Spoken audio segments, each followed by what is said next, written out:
Hello, welcome back to the channel. Today I'm going to share with you how to create the ever so popular lost IDs. So these lost IDs are the ones for Santa, the Elf, and the Grinch. So to get started, you want to pull your images from Google or Etsy or create them as I did with my Santa license. I created my own version.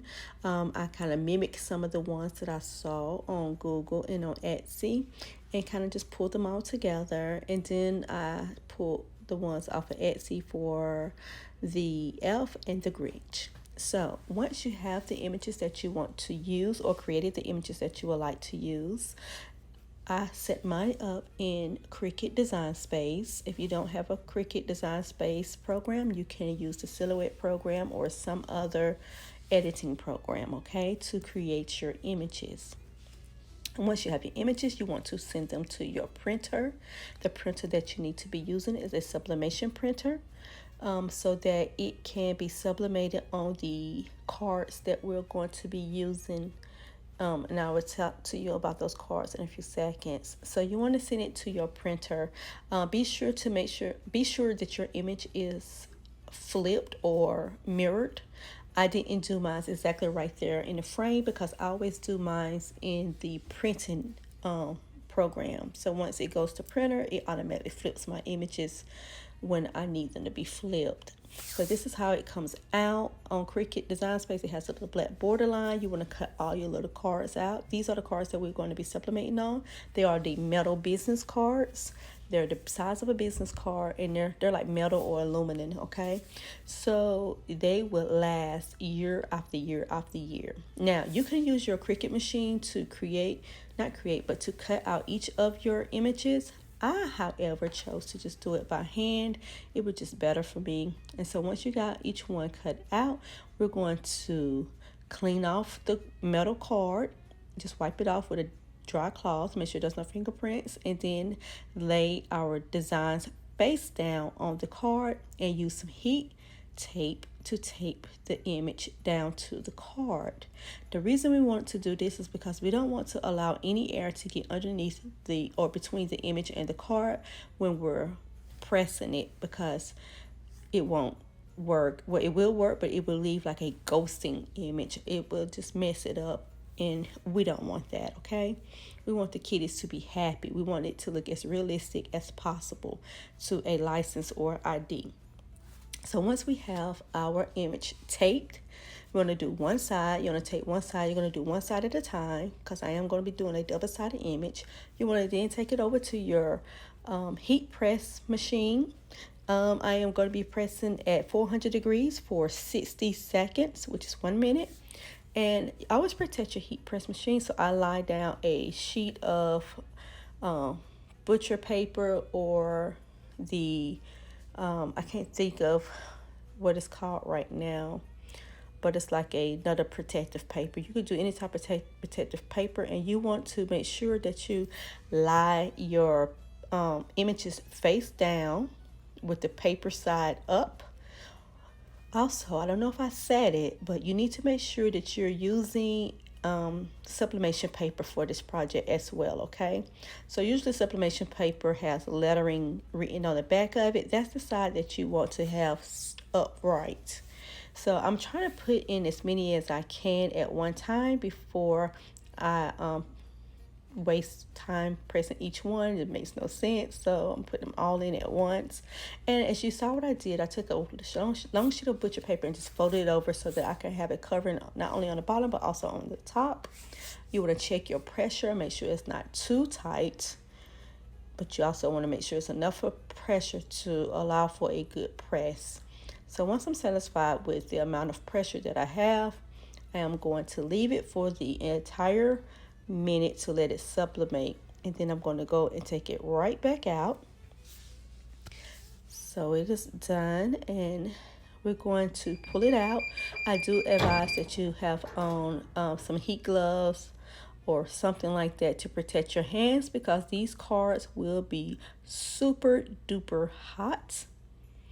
So this is them. I took them off to the side so that you can see the image is coming through that paper. That is a telltale sign to let you know that your image did print very well onto the substrate, and the substrate is considered the metal cards. Okay, so once this cools down, I am going to remove the tape and reveal the front side of our license and our IDs.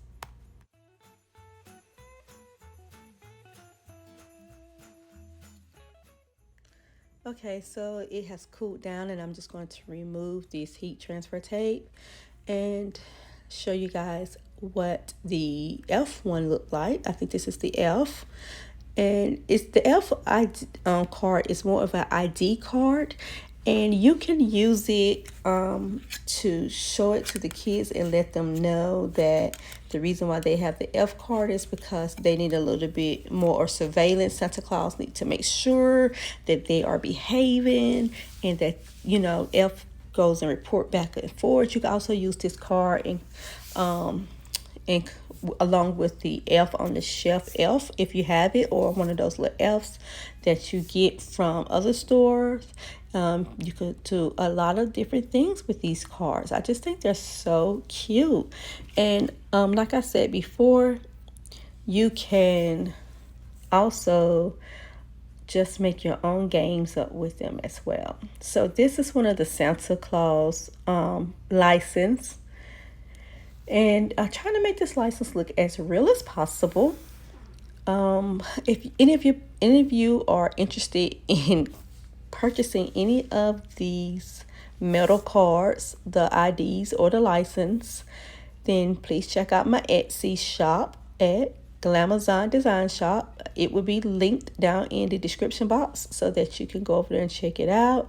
And I can ship them out to you if you're interested. But if you do have the materials to create this at home, it is super easy. It's not that difficult. It's a little bit time consuming because you have to print the front and then you have to go back and print the back. But it's not that bad. Honestly, I've had more projects that are more intricate than these. So with that being said, I'm going to share with you the Grinch, and then I'm going to print off the back. And to print the back, you do the exact same thing as you did for the front. You will just flip the cards over and you will apply the design, and make sure that you're applying it right side up to the orientation of how the front looks. And you press it the same again on 400 degrees for 60 seconds. And see, it's very hot. I'm just so hard-headed. I should have had on my my heat resistant gloves. But this is the front and this is the back that I was sharing with you how they look. So impatient. I'm just going right through this like my hands are made of steel. But when I pull off the F one, you can see how nice they are. This particular license have a little bit of a glitter sheen to it, so to me that just adds to the magic of it all. And I just absolutely love these cards, and I cannot wait to use them with my grandson and my children, my younger kids. And I hope you guys are interested in getting some for your children as well. If so, remember to check out my Etsy shop. You can purchase from there. And until next time, you guys, be on the lookout for more Santa or Christmas DIYs. See you guys very soon. Bye-bye.